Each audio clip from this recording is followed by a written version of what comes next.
Selamat malam semuanya, selamat datang di Cuan, Curhat Uang bersama Monesa. Di acara ini kita akan ngobrol-ngobrol dengan perencana keuangan yang menjadi partner di Monesa. Dan teman-teman semua yang ikut malam ini silahkan kalau ada sesuatu yang ingin dicurhatin atau pengen disampaikan kepada para financial planner yang ada di malam ini, langsung aja chat atau boleh juga simpan pertanyaannya di question box. Dari kemarin-kemarin saya udah ngumumin di Instagram saya @bahrain tentang acara malam ini bersama Bapak Andri Harjono, atau mungkin pengen dipanggil Sam Andri Harjono karena beliau orang Malang. Ada beberapa pertanyaan yang sudah masuk, nanti juga akan kita bahas. Dan kalau teman-teman mau ikutan curhat juga silahkan. Lagi-lagi silahkan ketik atau simpan pertanyaannya di question box yang ada di bawah layar teman-teman semua. Jadi Monesa itu apa sih? Monesa adalah sebuah aplikasi perencana keuangan atau personal digital assistant yang akan membantu teman-teman semua dalam mengelola keuangannya masing-masing secara modern. Kalau dulu kita mengenal ada yang namanya jurnal untuk menulis pengeluaran, pemasukan, dan sebagainya. Nah, sekarang ada sesuatu yang baru yang hadir di tengah-tengah teman-teman semua, namanya Monesa. Di situ bisa nulis catatan keuangan, terus bisa milih produk investasi, dan juga bisa ngobrol dengan para financial planner. Dan salah satu financial plannernya akan hadir malam ini di Cuan bersama saya menemani teman-teman semua yang baru beres taraweh, baru beres makan malam. Silakan kalau ada keluh kesah tentang keuangan, work from home udah hampir 2 bulan atau lebih ya kalau nggak salah. Nah, kalau ada kesulitan-kesulitan secara keuangan, kemudian bingung mau milih produk keuangan apa, harus gimana dalam menghadapi pandemi seperti saat ini, kita bahas malam ini karena kebetulan malam ini kita akan membahas sesuatu yang cukup menarik, yaitu tentang pelajaran berharga yang bisa diambil dari pandemi corona. Wow, pelajaran berharga ya, karena banyak sekali pelajaran-pelajaran yang bisa diambil dari pandemi saat ini. Coba kita sapa ada dari mana aja ini, udah banyak sekali. Halo, selamat malam semuanya. Yang paling jauh dari mana? Boleh misalkan dari Aceh atau dari Kalimantan Tengah mungkin.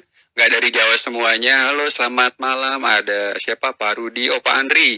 Udah hadir juga Pak Andri. Halo, nanti ya, tunggu sebentar. Saya pengen menyapa dulu teman-teman semua di sini. Ada Mbak Aya, Pak Doni, halo, Mbak Nia, halo. Ada Filovi, halo, halo semuanya. Selamat menikmati santap malamnya, mungkin yang sedang santap malam atau yang baru beres makan malam dan mau tahu lebih lanjut tentang perencanaan keuangan atau punya keluh kesah seputar keuangan, silakan curhatin semuanya di sini. Cuan bersama Monesa. Curhat keuangan bersama Monesa yang akan hadir setiap Kamis dan Selasa malam jam 8. Kami hadir bersama para perencana keuangan yang menjadi partner di Monesa, aplikasi perencana keuangan personal digital assistant yang akan membantu teman-teman semua untuk mendapatkan pengelolaan keuangan yang lebih baik lagi di setiap waktunya. Oke, sebentar kita coba invite Pak Andri malam ini. Pak Andri, siap-siap. Jaringannya apakah oke? Waiting for Andri Harjono. Annyeonghaseyo, halo dari Bogor tapi annyeonghaseyo. Wah, dari Bekasi juga ada halo dari Bekasi. Gimana Bekasi PSBB-nya? Apakah lancar ataukah banyak kendala? Masih belum bisa berhasil. Ois. Halo, selamat malam Pak Andri. Semangat pagi. Oh, aduh, di sana pagi ya kayaknya. Semangatnya masih di, pagi. Oh, di Amerika ya? Baru makan, jadi masih pagi. Oke. Gimana bisnis laundry aman? Alhamdulillah masih berjalan, ya adalah. Walaupun mungkin geser ya. yang masuk, customer yang masuk itu agak bergeser. Yang biasanya kiloan, sekarang yang masuk malah yang satuan. Oh gitu. Mungkin Iya, karena kan orang-orang nggak banyak ganti baju ya? bukan itu aja, orang-orang di rumah kan, jadi beres-beres rumah. Kelihatan itu, oh Oh. ini kok dekil, oh, masukin. Oh ini kok udah nggak bener, masukin. Jadi malah banyak yang ke sana arahnya. Hmm. Teman-teman di Asosiasi Pengusaha Laundry juga merasakan hal yang sama. Merasakan hal yang sama umumnya, banyak yang bergeser, em, ada yang buka cabang dalam tanda kutip ya, usaha yang berbeda. Jadi macam-macam. Saya kira buka cabang laundry baru, ternyata buka cabang usaha yang berbeda. Buka cabang usaha yang berbeda. Gitu. Oh gitu.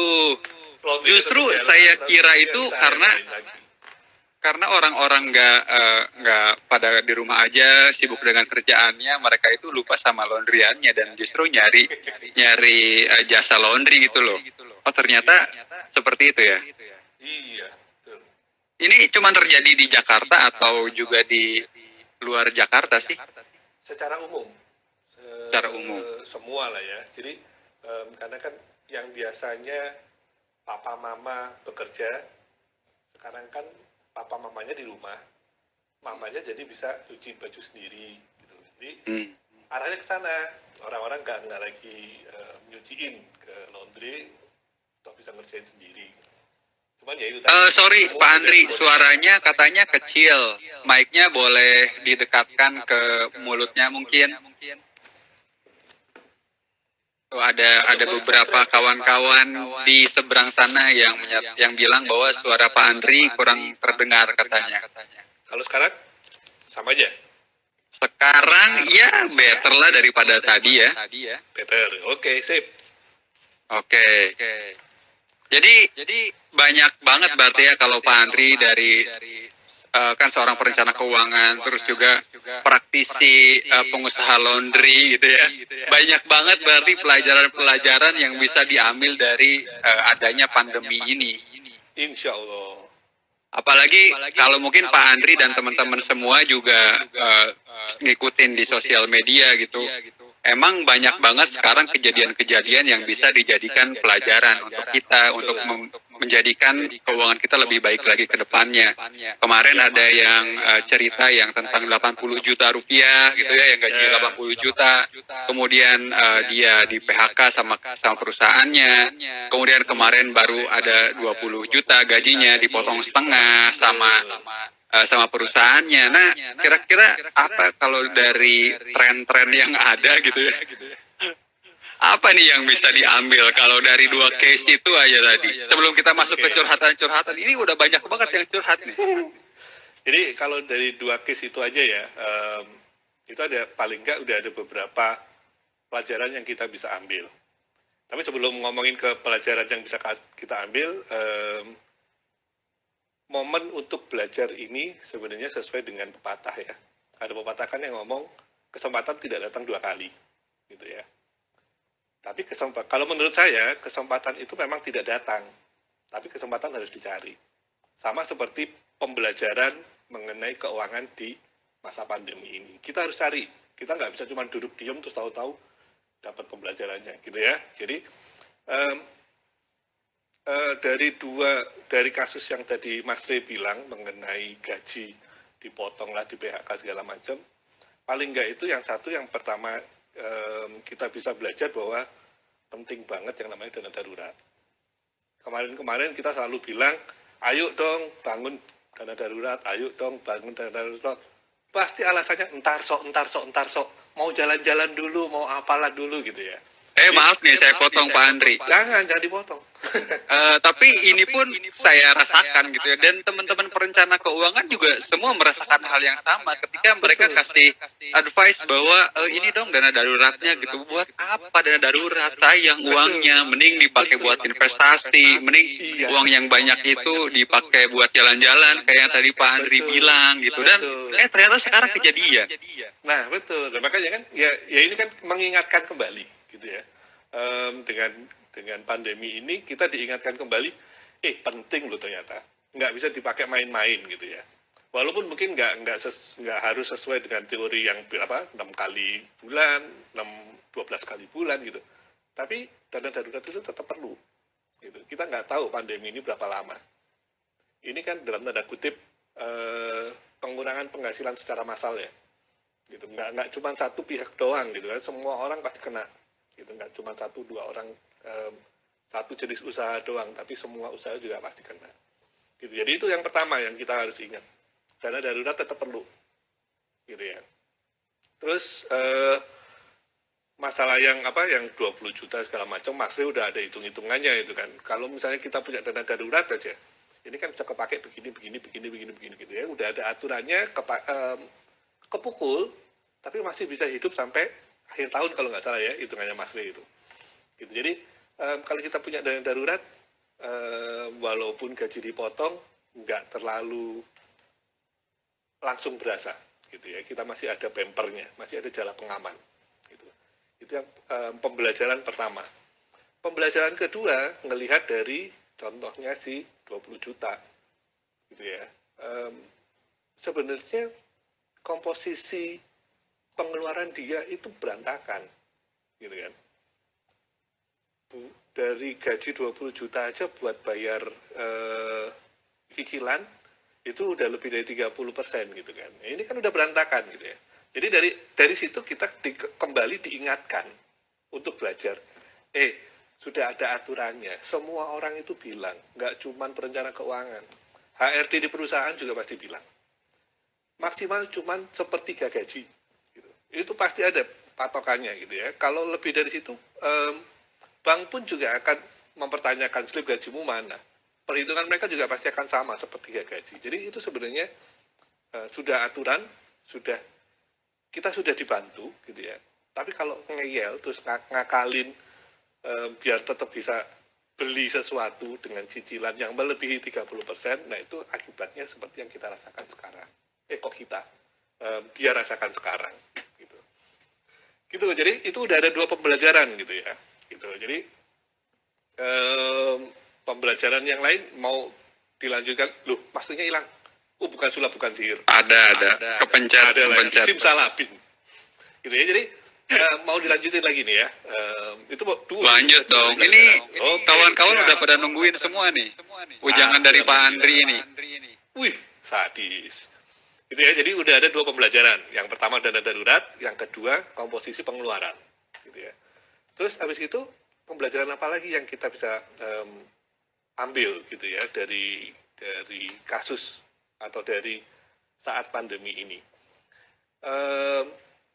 Kita sekarang semua sama-sama ngerasain working from home atau nggak kemana-mana, stay at home gitu ya. Pada saat kita stay at home, kita mulai berasa penghasilan kita juga banyak yang dikurangin gitu ya. Ada beberapa yang penghasilannya nggak dipotong, nggak diganggu segala macam ada gitu ya. Tapi banyak yang penghasilannya juga terganggu. Begitu penghasilan terganggu, yang harus kita lakukan adalah bagaimana tetap bisa survive. Bagaimana dengan 10 juta harus bisa tetap survive, gitu kan, kalau contoh yang 20 juta gitu ya. Bagaimana dengan 10 juta yang harus bisa survive. Mau nggak mau kita belajarnya adalah kita belajar lagi untuk yang nggak perlu.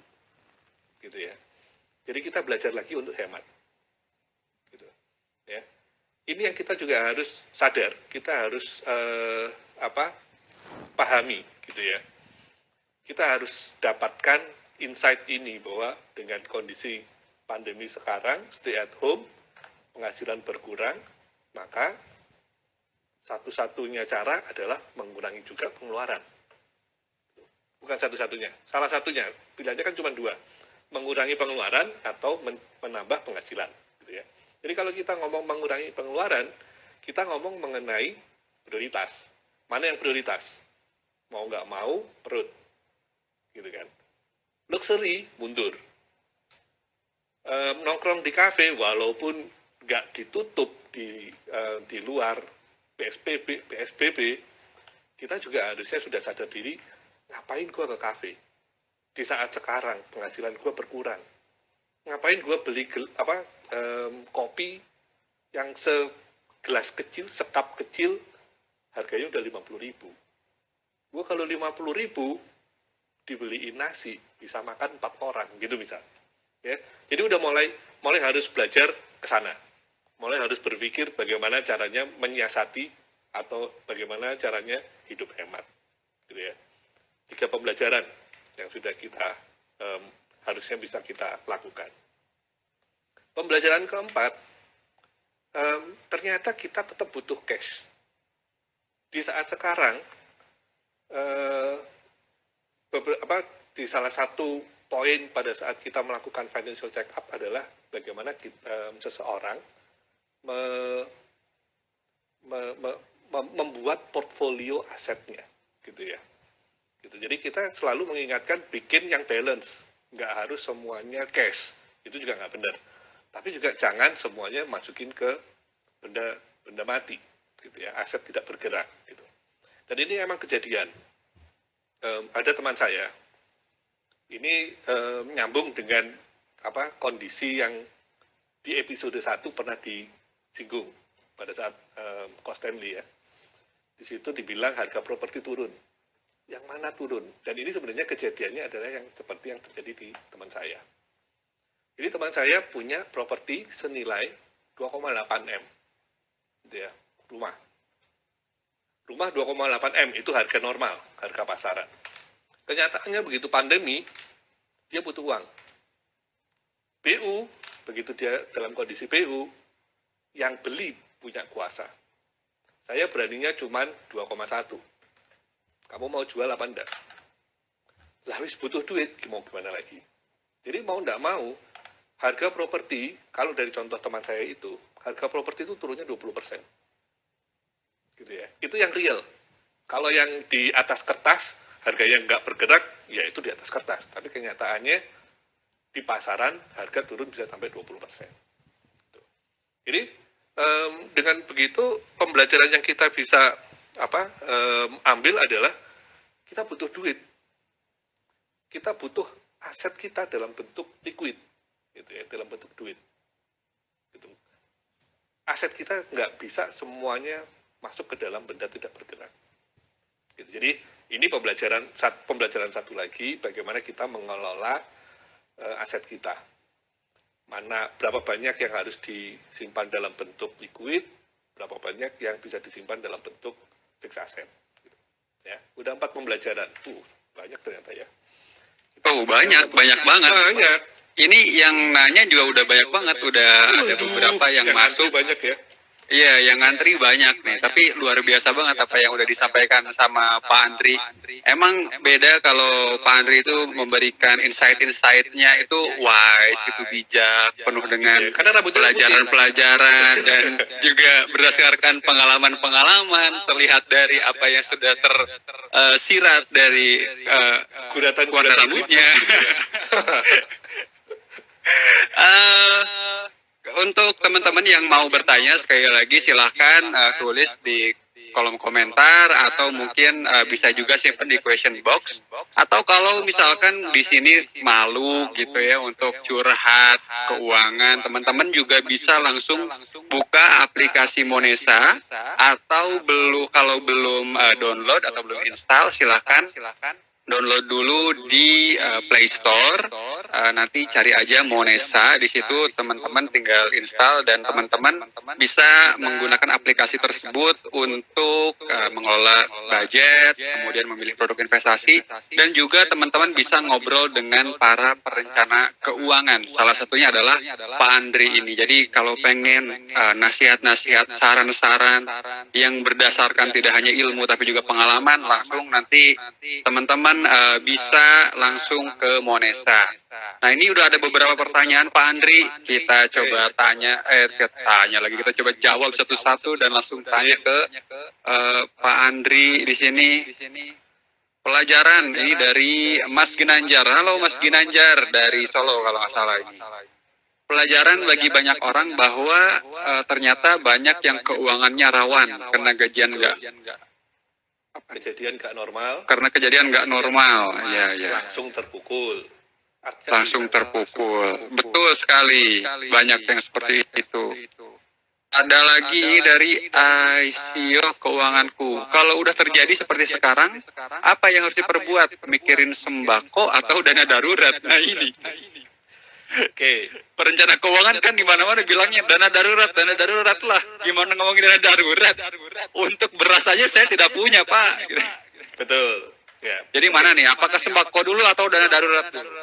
Nah, seperti saya tadi bilang kan, sekarang waktunya kita untuk belajar bagaimana prioritas. Prioritasnya nggak bisa lari dari perut. Perut dulu harus dipenuhin. Kalau perut nggak dipenuhin, nggak bisa mikirin yang lain, gitu ya. Tapi menuhinya cuma pada saat diperbolehkan ya, pada saat berpuasa ya jangan dipenuhin. Gitu ya. Gitu. Jadi ini ada sedikit blessing in disguise dengan adanya pandemi ini di bulan puasa.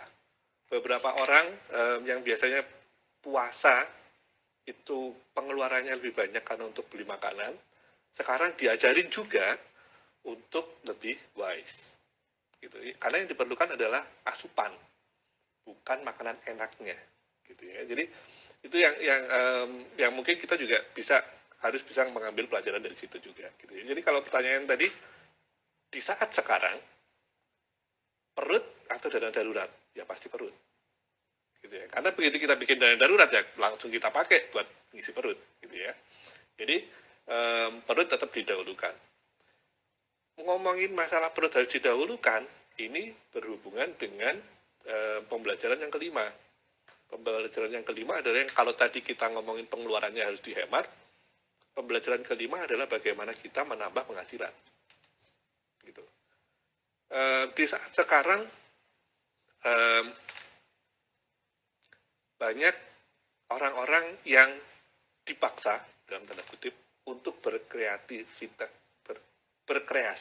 gitu ya, meningkatkan kreativitas, gitu ya. Bagaimana caranya mendapatkan penghasilan lebih, gitu. Hal ini menunjukkan bahwa kita nggak bisa kalau bahasa Jawanya jaga, itu bahasa Indonesianya apa ya? Bergantung pada satu sumber penghasilan, gitu ya. Ini sesuai juga dengan satu prinsip investasi. Don't put all your don't put all your eggs in one basket, gitu ya. Jadi jangan pertaruhkan, jangan bermodalkan atau mempunyai satu sumber penghasilan. Karena kalau sumber penghasilan ini satu dan ternyata drop, ya sudah meninggal semua. Gitu ya. Jadi ini satu pembelajaran lagi bagi teman-teman yang masih karyawan, jangan masih gaya banget gue ngomongnya. Yang karyawan itu juga tetap tolong berpikir untuk mencari sumber penghasilan lain. Walaupun mungkin sekarang tidak bisa dipakai untuk hidup, tapi setidaknya kita ada sumber penghasilan lain. Sehingga kalau ada terjadi sesuatu dengan sumber penghasilan utama kita bisa lari ke satu tempat yang lain. Gitu ya. Jadi ini untuk memudahkan. Pak Andri, sorry, suaranya kecil katanya. Gimana dong gedenya? Coba Lu masa harus segini? dikencengin lagi ngomongnya kalau enggak. Oke, ngomongin kencengin ya. Ngomongnya aja dikencengin nih. Udah kan? Iya, boleh dikencengin tapi jangan ngegas. Oke. Aduh, susah mau nasinya cuma berapa nih tadi? Oke, lanjut berikutnya apa tadi mengenai sumber penghasilan, kreativitas. Iya, sumber Begitu kita penghasilan ngomongin lain. kreativitas, ini ada beberapa rekan yang mengatakan bahwa dengan kita banyak dalam tanda kutip waktu luang, ini kita punya satu momen untuk meningkatkan keahlian dan keterampilan, gitu ya.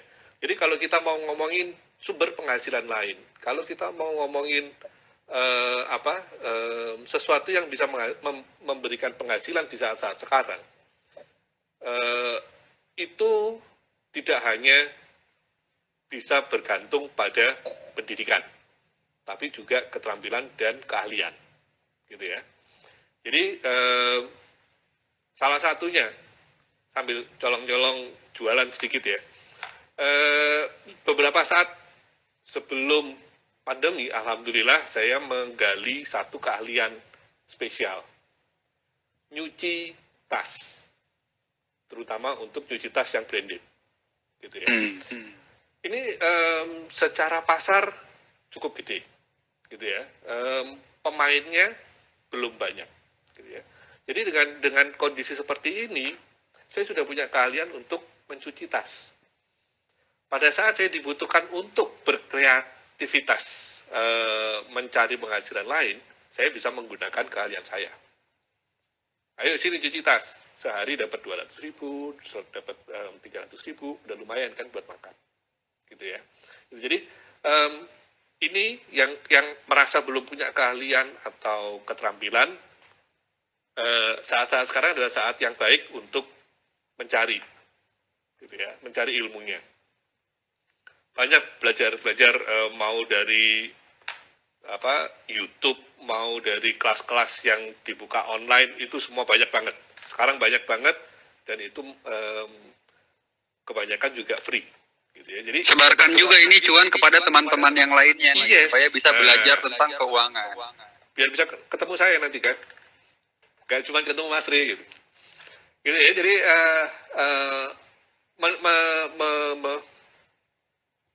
menambah penghasilan gitu ya. Nah ini sambil aku selipin pertanyaan dari teman saya ya. Boleh.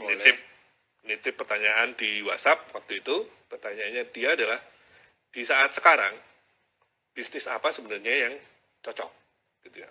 Banyak yang nanya ini nih gitu ya. Sebenarnya balik lagi, kalau kita mau ngomong bisnis, kalau kita mau ngomong usaha, kembali lagi bahwa yang kita harus sediakan sebagai pengusaha adalah apa yang diperlukan oleh customer. Jadi kalau bertumpu pada pernyataan itu, kita tanya balik ke diri kita, yang dibutuhkan sama customer sekarang apa sih? Kebutuhannya sesuatu yang dibutuhkan sama customer adalah, salah satunya adalah nggak bisa pergi belanja. Jadi kalau customer nggak bisa pergi belanja, apa yang kita bisa lakukan? Mendekatkan pasar ke rumah. Apa dalam bentuk realnya apa gitu. Nah, dalam bentuk realnya ada satu contoh juga dari teman saya gitu ya. Biasanya teman saya ini usahanya adalah usaha towing mobil. Mobil digendong bawa ke keluar kota gitu ya, orang pindahan kayak atau apa gitu ya.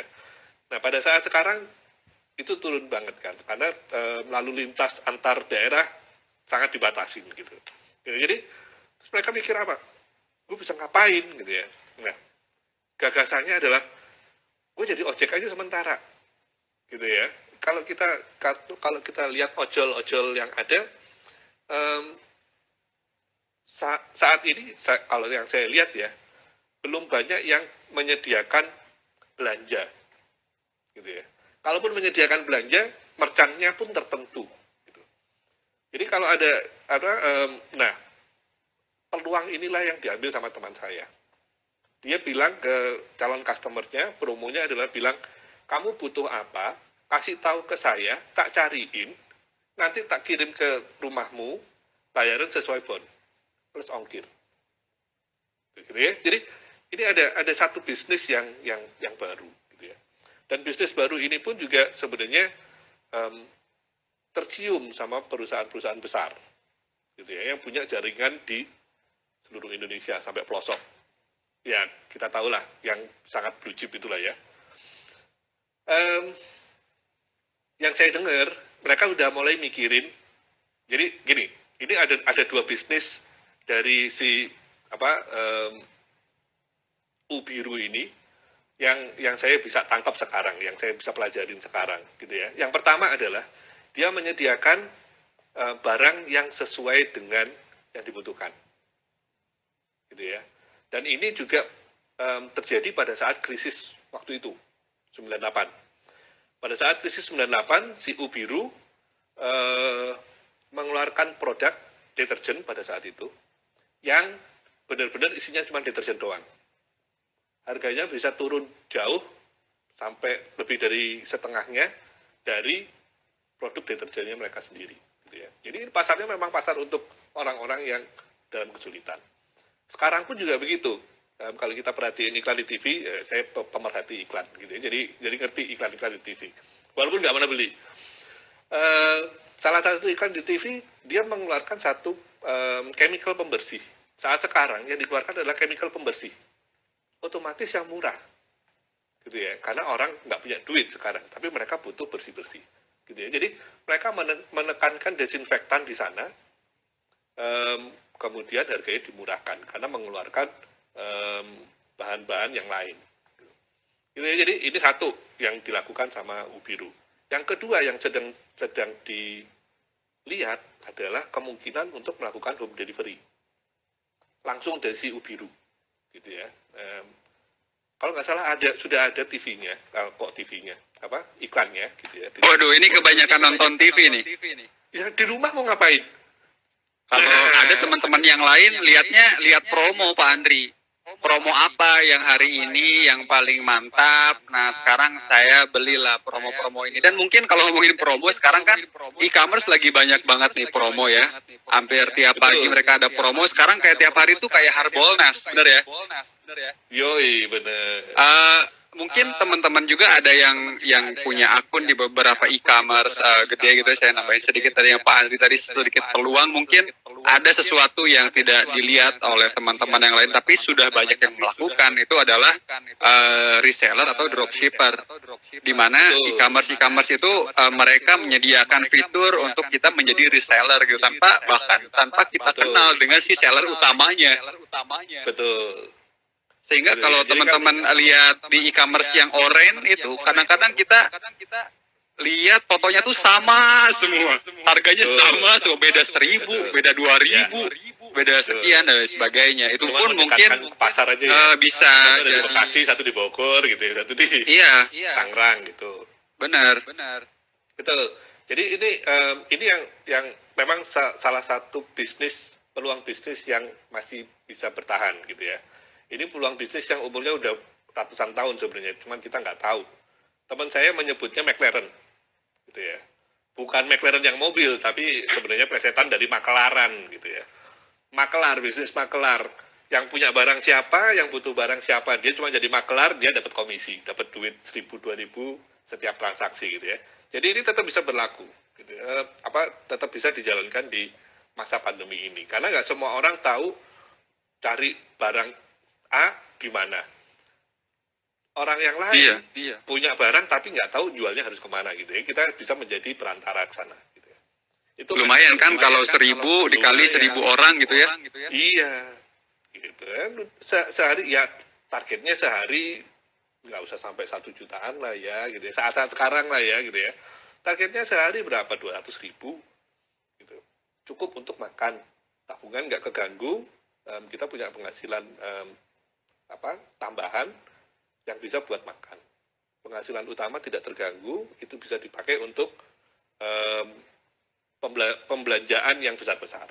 Gitu ya. Jadi udah berapa pembelajaran ya malam ini? Banyak lah ya. Tapi meskipun banyak pembelajaran, tapi pertanyaan juga makin banyak nih Pak Andri. Ini ada salah satunya yang mau saya bacain. Jadi dari Uang Sehat ID, ini mungkin sharing case dari kliennya. Masa uang sehat tidak sehat secara keuangan? Kan tidak mungkin dong. Saat tidak ada cash flow, lalu aset satu-satunya hanya aset. Aset tanah. Apa yang harus dilakukan? Apakah digadai? Jadi asetnya cuma itu doang. Dia nggak ada aset liquid, tapi butuh duit. Digadai apa gimana? Dijual juga mungkin susah sekarang ya. Betul, gitu ya. Jadi gini, kalau menurut saya jual aset itu adalah paling akhir. Betul ya. Jual aset itu adalah opsi paling akhir. Opsi sebelum jual aset adalah nyewain, nyekolahin, gade, gitu ya. Opsi sebelumnya lagi, ya kalau kita bisa itu tadi menambah penghasilan atau mengurangi pengeluaran. Jadi usahakan menambah penghasilan dulu deh. Cari dulu lah kemungkinan untuk mendapatkan uang yang rutin yang lebih lama, gitu ya. Takutnya ntar kalau ini digadaikan, biasa ya orang Indonesia ini kejadiannya udah banyak banget. Begitu punya duit banyak, berasa punya duit. Jadi kalau gadein tanah, gadein aset, berasa duitnya banyak. Nggak lama, langsung habis. Nah ini em, tipikal kebiasaan seperti ini yang mengganggu. Gitu. Jadi kalau misalnya kalau bisa dihindari dulu, cari dulu usaha yang lain. Itu tadi ya. Em, apa? Kalau bisa meningkatkan penghasilan, tingkatin dulu penghasilan, kurangin pengeluaran.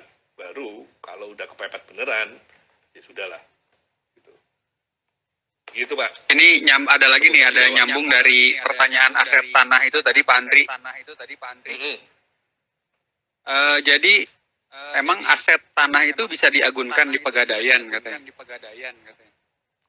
Nah, ini kita harus berpikir lebih kreatif lagi nih.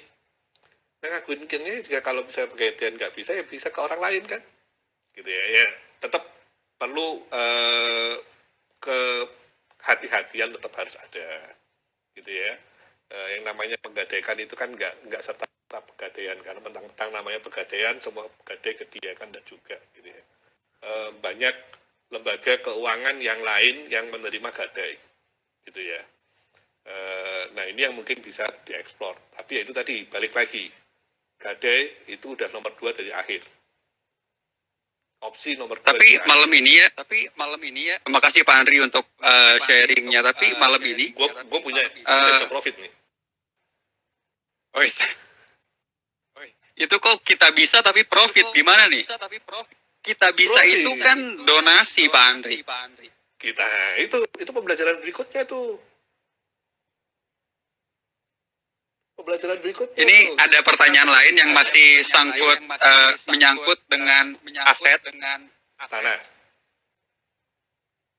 Tanah dan rumah sih ini pertanyaannya, tapi cukup panjang, jadi mau saya bacain dulu ya. Silahkan kalau mau minum dulu Pak Andri, dan teman-teman semua juga kalau mau sambil ngopi silahkan ikut di cuan ini. Terus jangan lupa juga share ke teman-temannya untuk ikut juga di sini. Kita sama-sama bahas curhat-curhat keuangan, dan kalau teman-teman mau curhat keuangan silahkan simpan di question box, atau boleh DM ke Instagramnya Monesa @monesa_id atau Instagram saya @bahrain.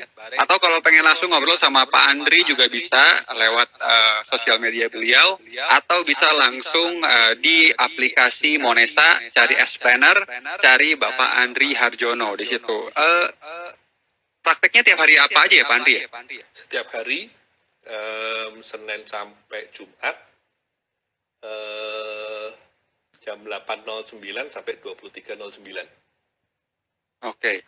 Dicatat baik-baik itu jamnya Pak Andri. Jadi kalau mau nanya, mau curhat, konsultasi lebih personal dibandingkan di sini kan kelihatan sama orang-orang nih. Jadi bisa langsung ngobrol sama Pak Andri di aplikasi Monesa. Kalau belum download, silakan download di Play Store. Udah ada, cari aja Monesa. Nah ini kita balik lagi tadi ke pertanyaan yang cukup panjang. Jadi katanya orang ini lagi cicil rumah di satu bank. Tapi rencananya dia mau jual rumah. Terus bayar utang karena pengen bebas utang. Nah, nanti kan dapat kisah dari penjualan. Mereka lagi merantau di Denpasar.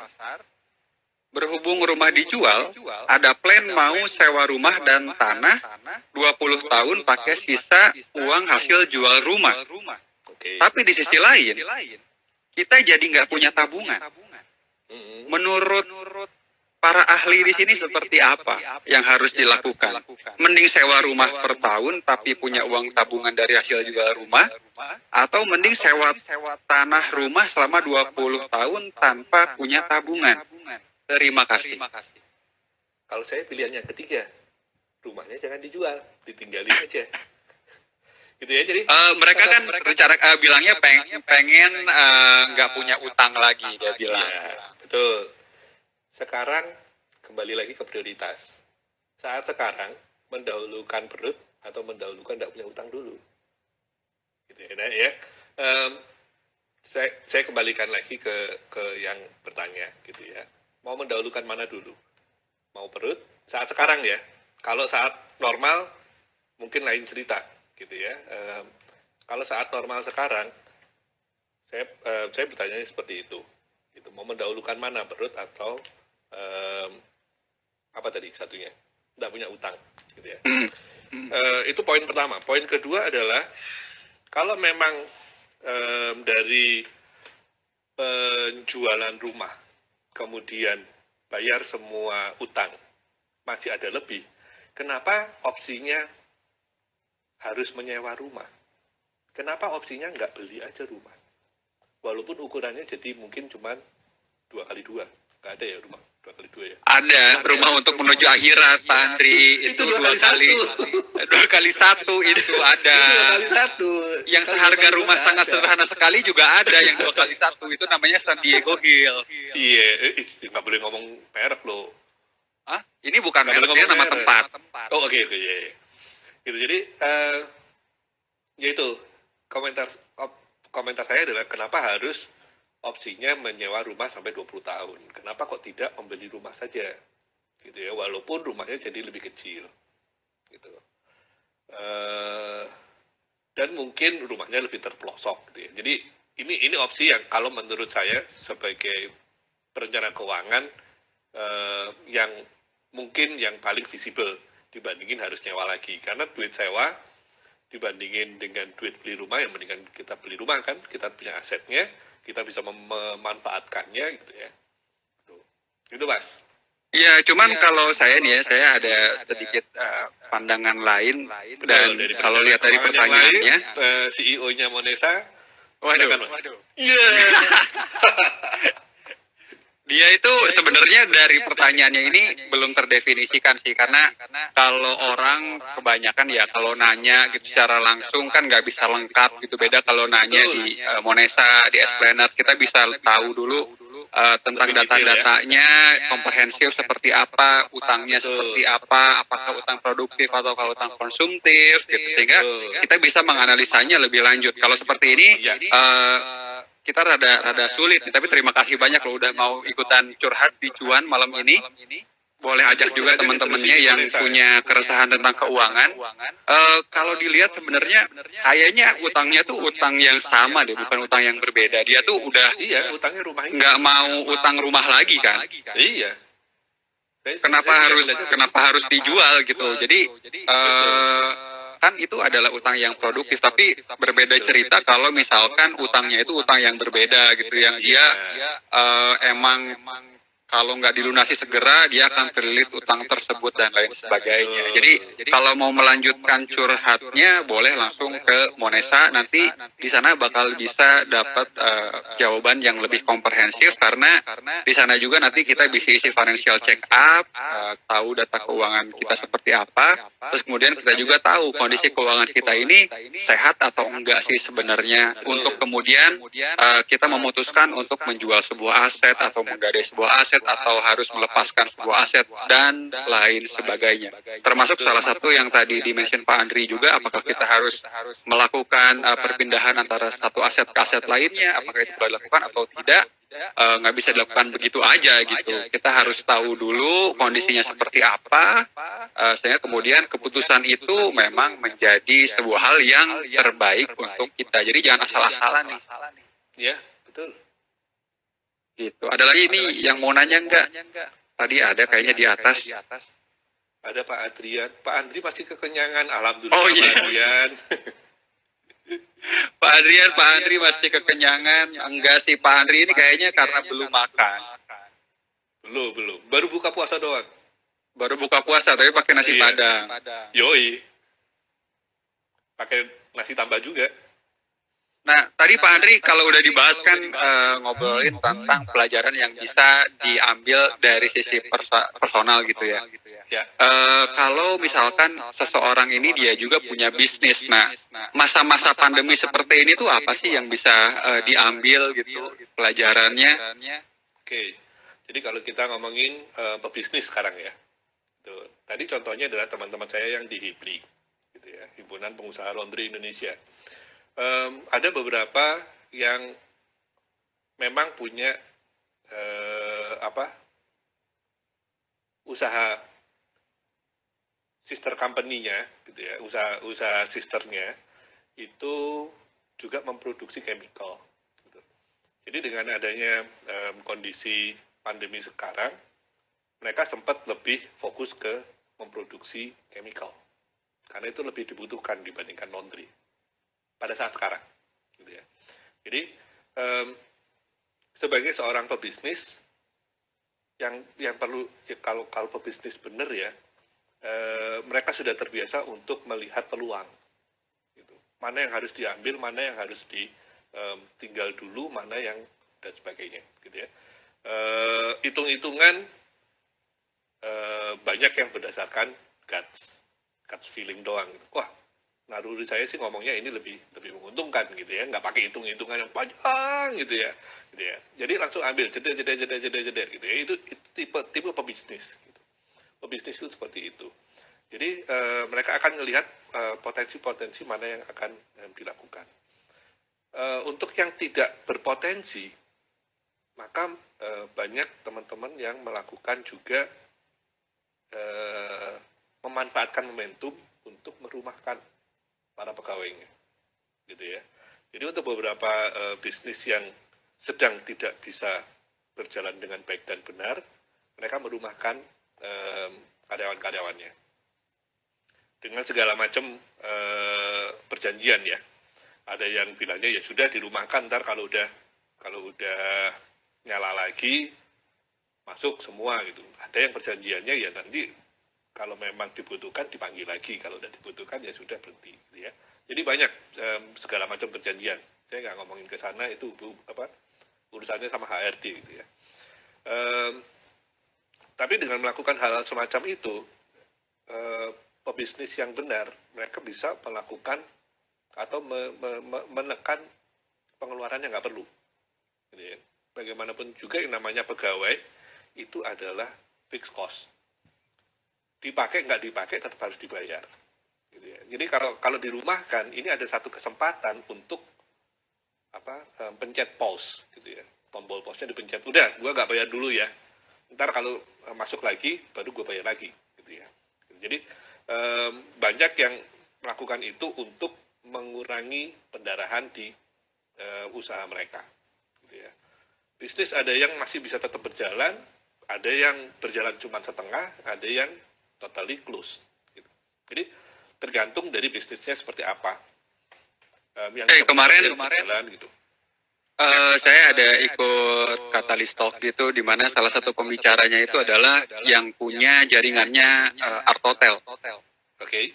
Nah sekarang mereka, wah gila-gilaan, hotel udah nggak ada yang nginep lagi sekarang, tapi mereka tetap bayar karyawannya, tapi emang beberapa benefit dikurangi seperti tadi Pak Andri bilang. Dan salah satu pembicara lainnya itu adalah yang punya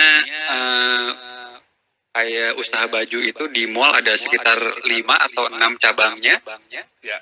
Dan sekarang lagi berdarah-darah juga, dan nggak semua, untungnya katanya nggak semuanya di mall, karena yang di mall itu tetap harus dibayar kan, meskipun nggak ada orang yang datang dan sebagainya. Tapi untungnya beberapa cabang dia itu ada yang kayak di ruko dan sebagainya, sehingga dia bisa mendapatkan pengurangan dari biaya listriknya yang nggak ada, terus biaya internet juga diputus karena udah nggak ada orang belanja lagi, dia bilang. Sekarang ya gimana mau belanja, sekarang orang lebih memilih untuk perut gitu ya. Betul. Ini ada lagi yang nanya nih, Pak Andri. Yo. Gimana caranya mengolah THR, Coach? Wes. Duh, ada yang masih dapat THR. Alhamdulillah. Alhamdulillah. Pelajaran juga yang harus yang bisa kita ambil di masa pandemi ini adalah kita harus banyak-banyak bersyukur ya. Iya, betul. Karena ada yang masih dapat THR, ada yang enggak gitu ya. Terus yang dicicil THR-nya masih harus bersyukur, karena ada beberapa yang tidak dapat THR sama sekali. Yang tidak dapat THR sama sekali tetap harus bersyukur, karena ada 2 juta orang yang di PHK dan dirumahkan. Betul. Ya. Jadi itu nah ini sebenarnya momentum baru lagi ya. Jadi karena banyaknya PHK. Ini sama seperti krisis pada tahun 98. dengan adanya PHK besar-besaran, banyak-banyakan, ini akan membuat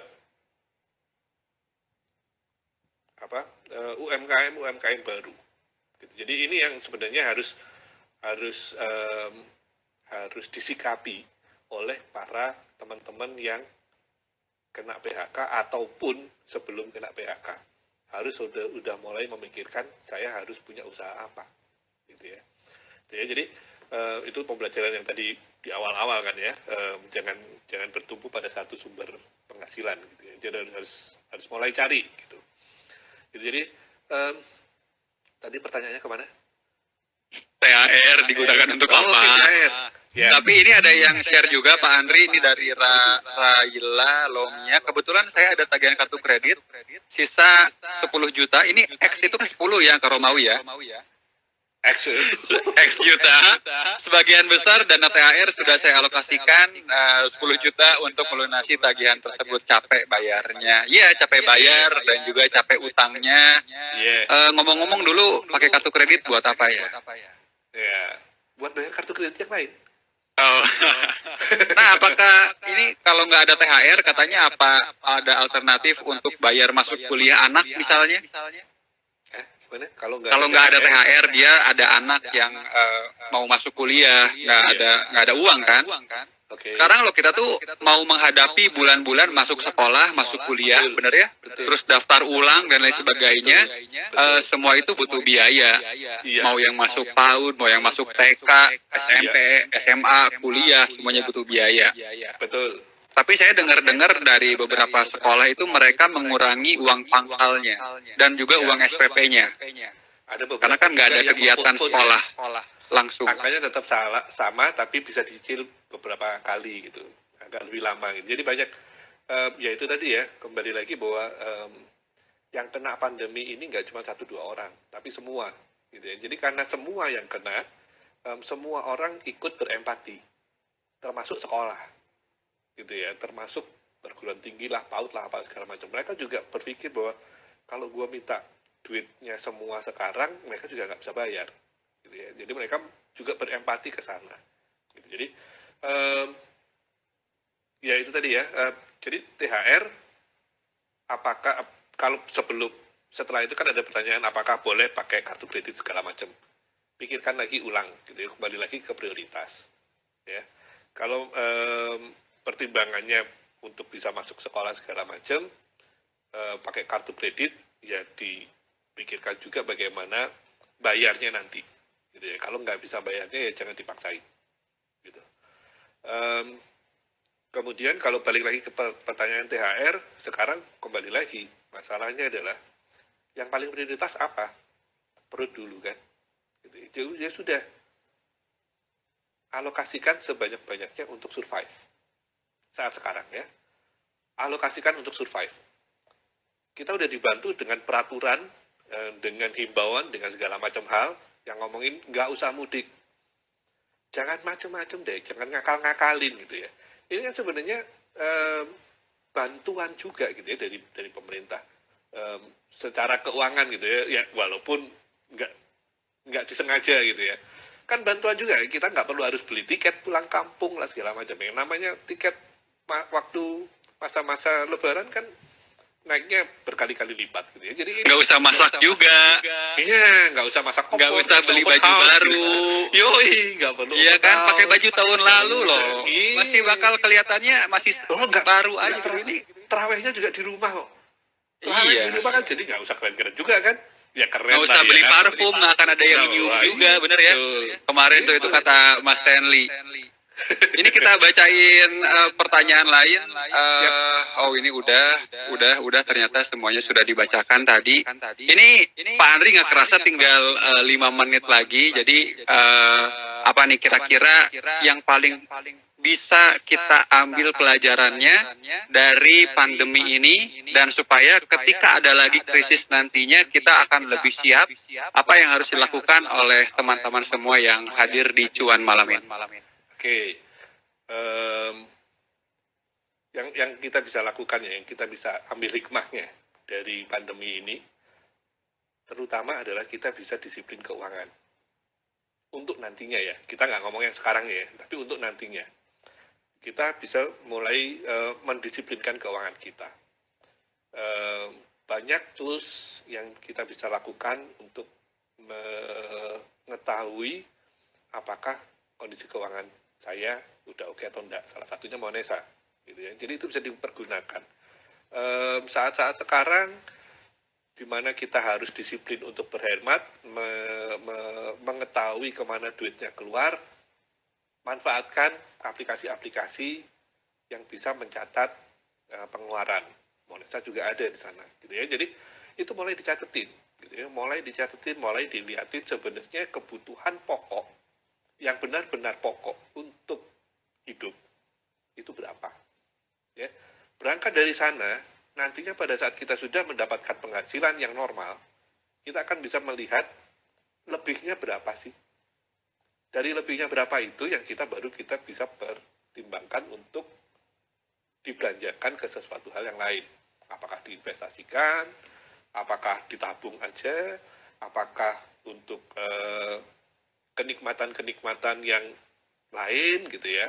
Nah, ya boleh aja gitu ya. Namanya orang cari penghasilan kan untuk dihabiskan. Kalau nggak habis nanti nggak keluar lagi, nggak dapat lagi gitu kan. Ngabisinya tapi yang benar, ngabisinya ditabung sebagian, diinvestasi sebagian gitu ya. Jadi itu pembelajaran utamanya dari segi keuangan adalah kita bisa mulai dari nol untuk berdisiplin diri. Jadi kayak istilahnya kayak dikontrol aldel gitu ya. Oke, kita riset nih. Jeder, keuangan gue udah berantakan kemarin, sekarang udah gue riset. Atau aldel. Dari situ kita mulai lagi untuk mengelola dengan baik dan benar. Kalau nggak bisa mengelola dengan baik dan benar, ya nanya yang lebih bisa lah ya. Oke, mantap. Terima kasih Pak Andri. Sorry, Sama-sama. harus saya potong karena Siap. ini Isa tinggal sebentar lagi, tinggal beberapa menit lagi. Terima kasih banyak untuk wejangan-wejangannya dan jawaban-jawaban malam ini luar biasa sekali. Semoga bisa membantu teman-teman semua yang hadir di Cuan malam ini. Kita ketemu lagi nanti di Cuan episode-episode selanjutnya. Kami hadir di setiap Selasa dan Kamis malam jam 8 malam untuk menemani teman-teman semua melewati masa pandemi dan krisis ini. Semoga apa yang disampaikan oleh kami bersama para partner perencana keuangan bisa memberikan solusi-solusi keuangan yang bisa membuat hidup lebih mudah lagi dan bisa membantu teman-teman semua mengelola keuangan dengan lebih baik lagi. Untuk yang belum download Monesa, silahkan download Monesa dan nanti bisa langsung ngobrol dengan Bapak Andri Harjono dan juga ada teman-teman planner lainnya. Kalau ada yang mau dicurhatin, silahkan langsung ke Monesa aja di DM Instagram atau ke saya juga. Silahkan @barin atau ke sosial medianya Pak Andri. Apa Pak Andri? Andri Harjono. Andri Harjono. Beliau ini expert banget dalam personal finance dan juga praktisi UMKM karena beliau punya laundry dan juga pengurus dari Asosiasi Pengusaha Laundry Indonesia. Baik, terima kasih Pak Andri atas waktunya. Terima kasih juga teman-teman semua. Sampai jumpa di Selasa dan Kamis depan di program Cuan. Curhat Uang. Dah semuanya. Salam metal.